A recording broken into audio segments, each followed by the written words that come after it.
Merhaba. Uygulama, pratik. Aşağıdaki boşlukları uygun kelimelerle tamamlayınız.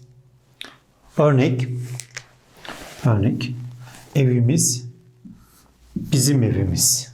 Bizim evimiz. Anahtarım. Yani bizim, ben, sen, o, biz, siz, onlar. Ben, sen, o, biz, siz, onlar. Anahtarım, hangi şahıs? Ben, sen, o, biz, siz, onlar. Ben. Benim anahtarım. Aynan. Ne? Ayna.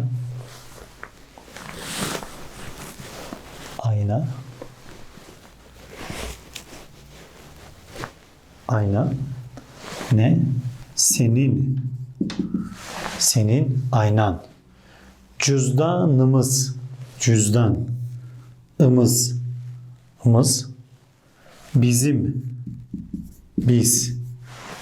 Bizim cüzdanımız. Saçları. Saçları. Ben, sen, o, biz, siz, onlar. Onların saçları.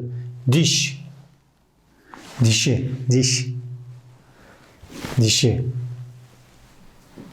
Ben, sen, o, biz, siz, onlar. İyi. Evet. Onun dişi. Aşağıdaki boşlukları iyilik ekleriyle tamamlayınız. İyilik ekleri, iyilik eki, i, ları, ımız, ne, imiz, iyilik ekleri. Örnek, onun arabası. Benim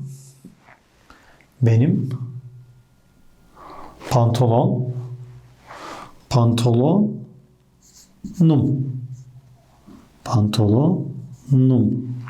Senin kalem. Senin kalemin. Sizin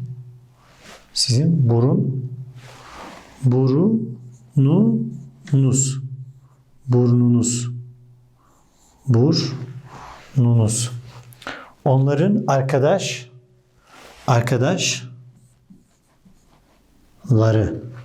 Onların arkadaşı. Bizim kuş.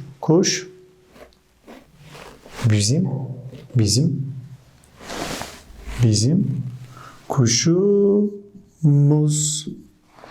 Onun telefonu.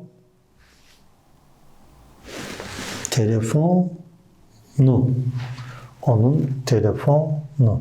Uygulama, pratik. Hoşça kalın.